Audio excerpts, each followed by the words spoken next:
Muy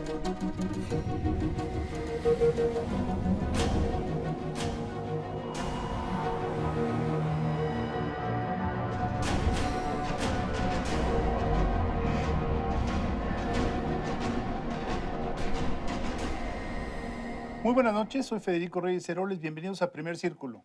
Buenas noches, soy Carlos Elizondo, bienvenidos a Primer Círculo. Hoy vamos a entrevistar a otro candidato al Senado. Ahora tenemos al que lidera la fórmula de mayoría de Juntos Haremos Historia, o sea, de él, Morena, el PES, el Partido de Encuentro Social y el Partido del Trabajo, Martí Batres, aquí en la Ciudad de México. Muchas gracias, Federico, Carlos. Buenas noches. Pues bienvenido, Martí. A ver, ¿para qué quieres ser senador? Bueno, tenemos un plan de transformación del país y la transformación pasa por el gobierno de la República, pero también por el Congreso. Ambas son instancias que toman decisiones. Entonces, el Congreso de la Unión va a ser muy importante en esta etapa que se avecina. Andrés Manuel dijo en la conferencia que dio en la Asociación Mexicana de Bancos que los primeros 3 años no iba a cambiar leyes. Entonces, ¿para qué te vas a dedicar los primeros 3 años? Sustancialmente no. Es decir, no habrá un bombardeo legislativo, pero sí hay reformas que hacer. Algunas tienen que ver con varios de los proyectos que tiene Andrés Manuel, que tendrá el próximo gobierno.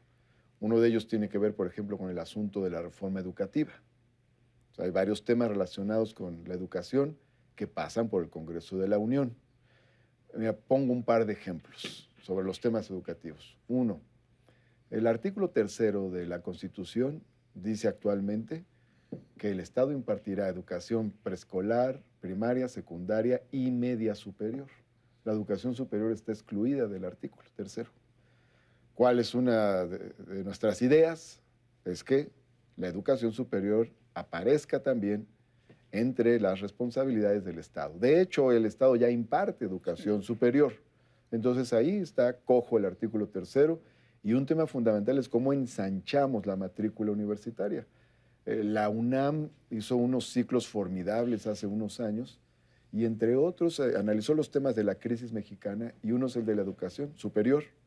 Tenemos a Estados Unidos, a Alemania con coberturas educativas de más del 80%. Y luego hay un segundo bloque con países como España y Argentina que tienen coberturas como del 60%. Luego países como Chile y Corea del Sur, coberturas del 50%. México no llega al 30% de cobertura de educación superior. Ahí se encuentra una raíz de nuestros males. Entonces, esa es una reforma importante. Pero, entonces, piensan reformar la Constitución y agregar ese capítulo, ese listado. Ahora, ese es un punto, pero no es el Andrés único. Manuel López Obrador, con toda razón, creo yo, decía, no hay que cambiar la Constitución ni las leyes como los gobiernos pasados, porque mucho se trata de administrar mejor. ¿O a poco tú crees que cambiando una letra en la Constitución va a crecer la cobertura? No es un tema distinto de meterle dinero, de meterle ganas, de ensanchar los espacios y hacerlo bien. A mí me preocupa mucho una cosa, Martí, que ha dicho el candidato, no sé cuál sea tu posición al respecto, que no habrá exámenes de admisión para el ingreso a educación superior, que habrá 0 rechazados y no habrá examen de admisión. Todo importa. Importan las bases legales, las bases jurídicas. De hecho, la Constitución decía, a principios de los años 90, toda la educación que imparta el Estado será gratuita. En el año 92 o 93 se hace una reforma constitucional y se agrega una línea que dice la educación, el Estado impartirá educación primaria y secundaria. Y acto seguido, y alentará y promoverá la educación superior. Es decir, se bifurcaron las responsabilidades, se atenuó la responsabilidad con la educación superior y se buscó que los privados fueran los encargados de ensanchar la franja de la educación superior. No ocurrió, o al menos no ocurrió sustancialmente, no para las necesidades de México, un país que quiere desarrollarse más. Entonces, hacer esta modificación es importante, es una base jurídica para lo que se haga ahora y para el futuro.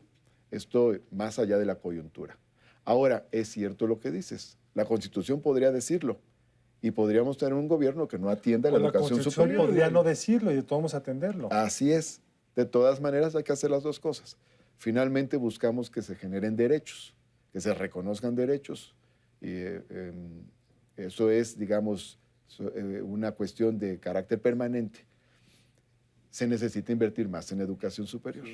generar nuevas Ahora, instituciones, apoyar a las instituciones existentes. Pero esto de que no hay examen de admisión, En varios países altamente desarrollados, el examen de admisión no es tema, ¿cómo en ¿no? cuál? Francia, Alemania. Pero todos ellos tienen una cosa que no tenemos, Martí, que es examen a la salida de la preparatoria.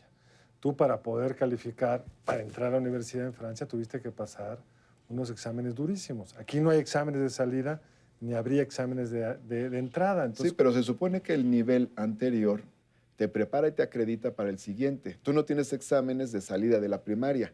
no, Aquí, ahí no, porque es obligatoria. ni exámenes de entrada a la secundaria. Porque es obligatoria. Pero, por ejemplo, la Constitución ya dice que es obligatoria la educación media superior. Sin embargo, de la secundaria a la media superior hay una coladera. Una coladera que habría que cerrarla. Hay Pero un embudo. a la universidad, estos dos países que mencionaste tienen exámenes de salida muy fuertes. Y como tú sabes, no todo el mundo en Alemania, Federico lo conoce mejor que yo, no todo el mundo en Alemania termina la preparatoria con opción a la universidad. Muchos de ellos terminan la preparatoria con opción a escuelas técnicas. De hecho, se separa Oficios. desde secundaria, desde finales de secundaria. Aún así, el segmento de educación superior que existe en Alemania es mucho más grande que el que existe en México.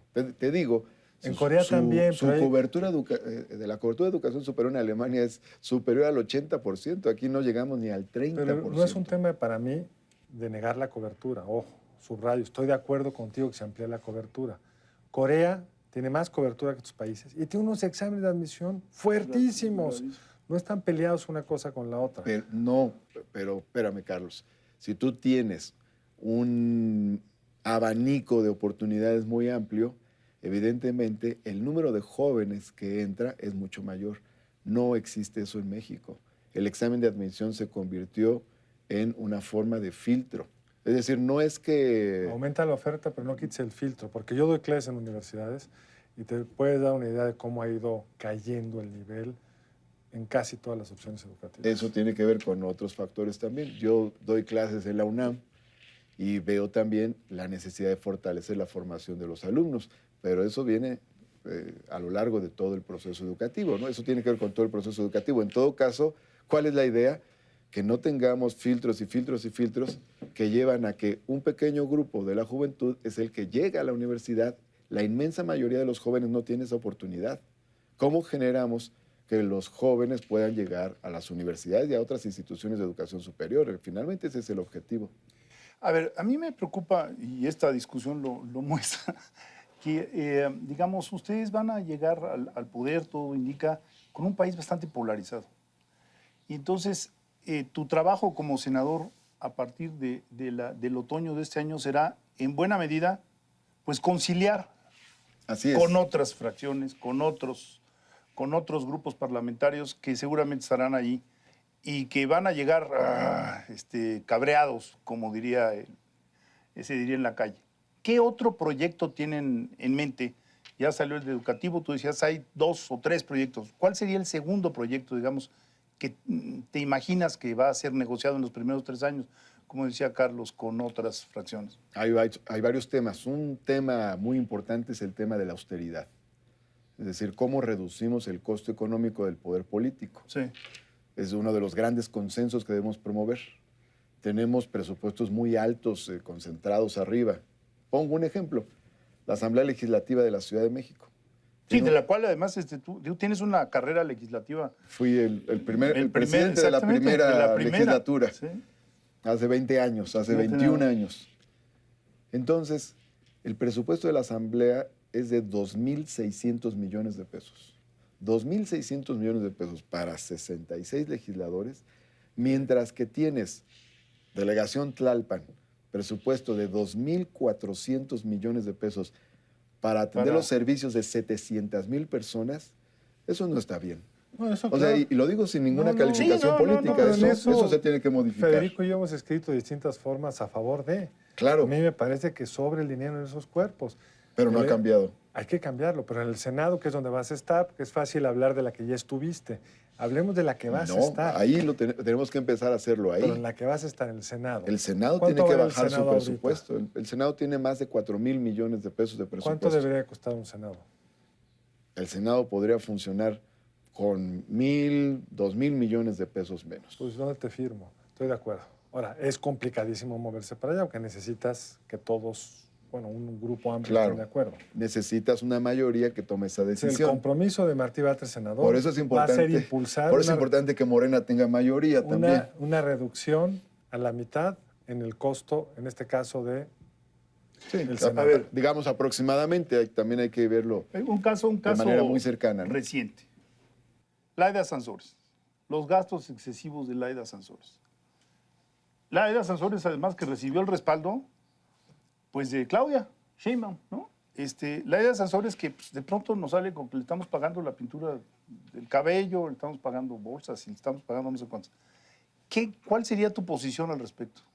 Mira, dos cosas. En primer lugar, no me sumo al linchamiento de Laida Sansores por varias razones.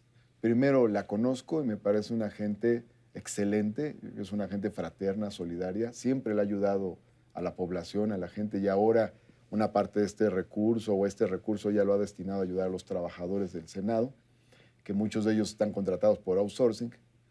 Además está dando una batalla muy importante en Álvaro Obregón, donde hay una mafia terrible, violenta, corrupta, y yo creo que es importante que Laida gane en Álvaro Obregón por el bien de la ciudad, porque quienes gobiernan tienen intereses creados muy oscuros.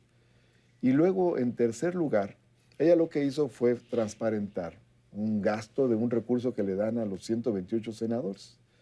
Entonces, yo por eso, yo no me sumo al linchamiento de Laida. Pero tampoco Ahora, lo celebras.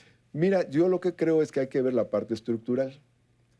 Son cosas que se tienen que ver en el conjunto, porque ahí eso quiere decir que tenemos materia para ir reduciendo los presupuestos. Puede reducir el presupuesto del Senado, por supuesto, porque hay recursos que se entregan a los senadores que podrían reducirse. Yo lo digo porque ahora sí que llueve sobre mojado, ¿no? Recuerdo cuando, y no de una fracción o de un partido, en general, ¿no? Cuando se dio aquello de los baños de vapor en la Cámara de Diputados. La ¿te acuerdas Cámara que fue todo un que escándalo. Felipe Calderón era el coordinador. Exactamente. Le decían el spam, ¿no? Eso no sabía. Está buenísimo. Sí hay en los registros públicos de las instituciones un descrédito de los legisladores muy grave. O sea, eso no ayuda a un sistema político. Y creo que, digamos, si tú tomas esa vertiente, pues puede ser muy útil porque hay que reacreditar a los señores legisladores. Creo que esta vertiente tiene varios elementos importantes. Uno, pues redignificar la labor legislativa. Dos, ahorrar recursos para destinarlos al desarrollo. Tres, también le da autoridad moral al Poder Legislativo. Entonces, creo que tiene varias aristas buenas. Son tres buenas causas. ¿Qué otros temas te gustaría impulsar? Materia energética, que a mí me interesa en particular. ¿Cuál es la posición de Martí Batres y del partido por el que compites respecto a la materia energética? ¿Echarán para atrás la reforma energética? La reforma energética es constitucional, o sea que va más allá del Senado. Igual que la educativa que quieres cambiar, es constitucional. Pero es un tema de controversia distinto.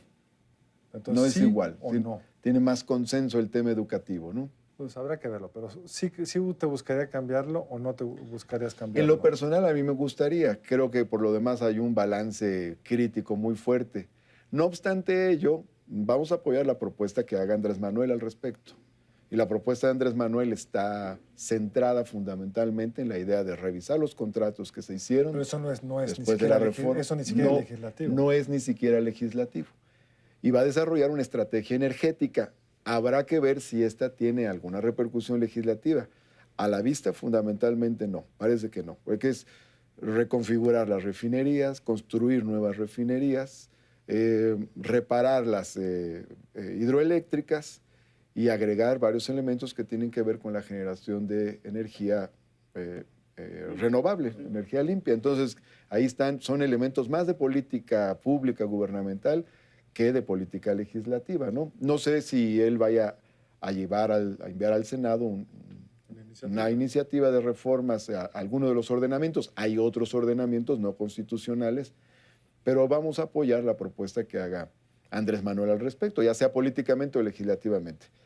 Otro tema que tiene que ver con algunas aristas de política económica es presupuesto.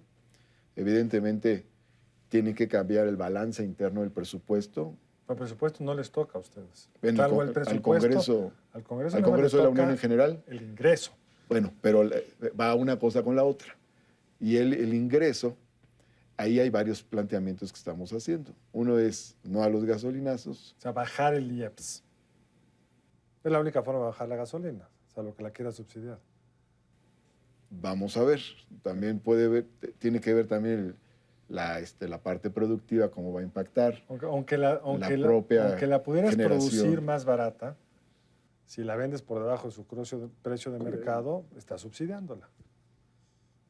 Y hoy no podrías producirla más barata, pero en fin. Pero en habrá que todo verlo. caso, hay un compromiso de que no haya más gasolinazos. Ese es un tema. Bajado del IEPS. Eso tiene que ver con el Senado. El otro es, en la parte fiscal, un compromiso de no aumentar los impuestos. Pero incluso bajar los impuestos En la frontera. algunas franjas. En la frontera. En la frontera y una franja en el sureste. ¿Cuál es la idea? Tener 2 franjas de atracción de inversión especiales, donde bajes el IVA al 8% y el ISR, me parece, al 20%. Lo más fácil, bajar el IVA. Entonces, la idea es atraer la inversión en esas zonas. Tiene que ver con el tema fiscal, tiene que ver con el Senado de la República. Y está la idea de no crear nuevos impuestos. ¿Cuál es la apuesta? Tú escribías algo al respecto hace unos días. ¿Cuál es la apuesta? La apuesta es utilizar el caudal de recursos que se van por la corrupción, por el derroche y por los privilegios y canalizarlos hacia el desarrollo. No podríamos plantearnos ningún aumento a los impuestos cuando lo primero es aprovechar bien los recursos que tenemos. ¿Y si los ahorros no dan? Ya se hará el balance correspondiente. Somos de la idea de que si hay más o menos 500,000 millones de pesos que se desperdician en corrupción, más o menos 300,000 millones de pesos de privilegios, bueno, ahí tienes 2 bloques de recursos, digamos, que tienes que ir disminuyendo e ir aprovechando, ir jalando esos recursos hacia el desarrollo. Bueno, Hay una fuente más, la ineficacia fiscal. Pero si quieres regresamos con los ese impuestos, tema. los impuestos no cobrados. Tenemos que hacer un corte. Vamos a un corte y regresamos a seguir platicando con Martí Batres.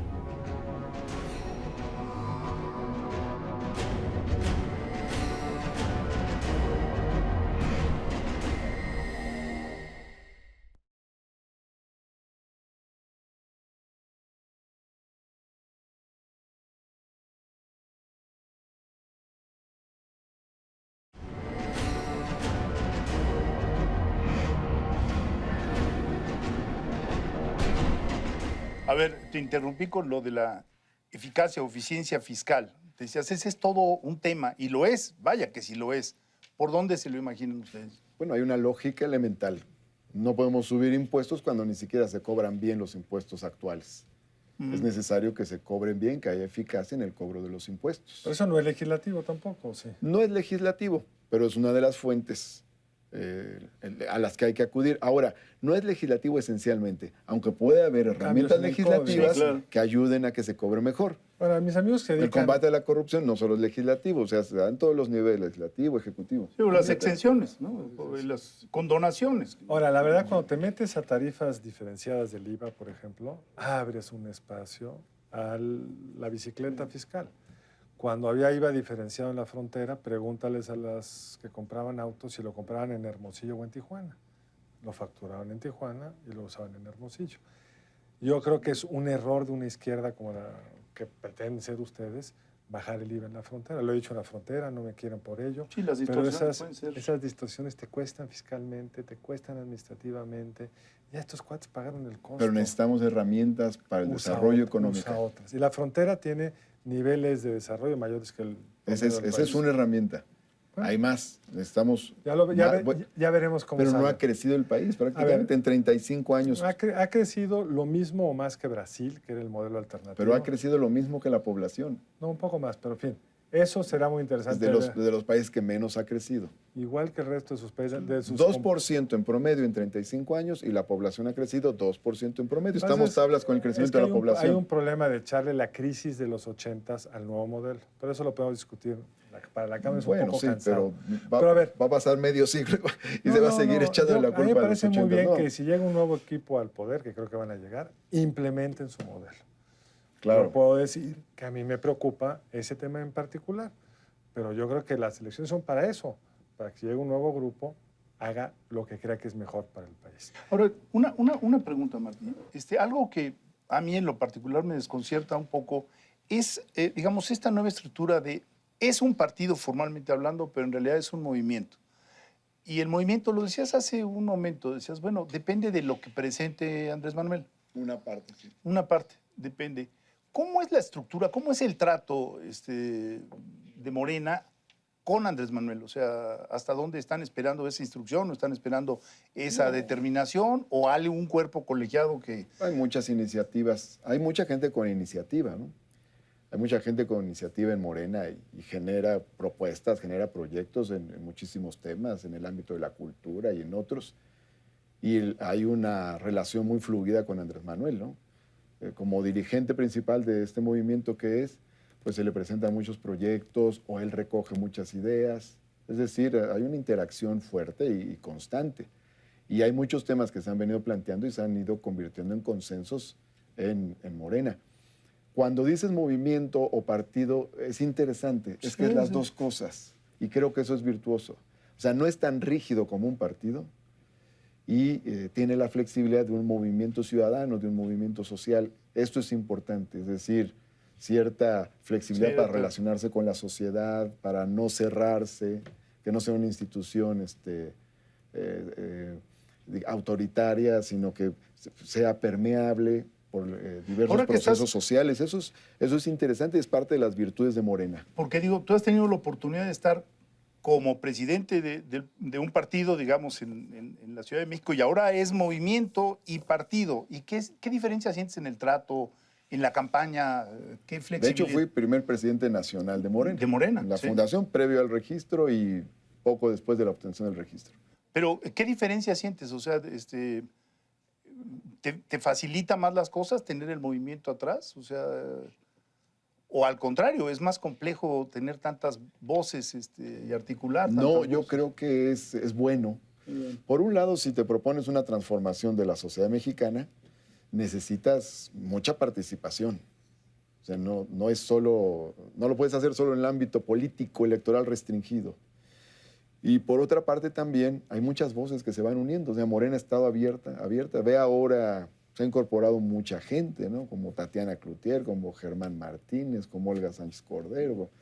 Y esa apertura, pues, ayuda a hacer un movimiento político mucho más representativo. Pues, Carlos, nos tenemos que ir, pero ¿qué tal si comprometemos a nuestro invitado que ahora que llegue al Senado, si todo sale como indica, a ver si nos vuelves a visitar para que nos platiques cómo van los proyectos? Sí, Martín, por supuesto, yo encantado, porque vamos a vivir una etapa formidable para México, ¿no? Va a ser un proceso nuevo, se va a refrescar el país, se va a oxigenar, y era necesario también que se diera una alternancia no solo partidista, sino también de proyectos. Pues mil gracias por haber estado por aquí. Federico, gracias. Carlos, gracias. Nos vemos la próxima aquí en Primer Círculo. Gracias, Martí. Gracias a ustedes por acompañarnos aquí en Primer Círculo. Nos vemos el martes entrante. Buenas noches.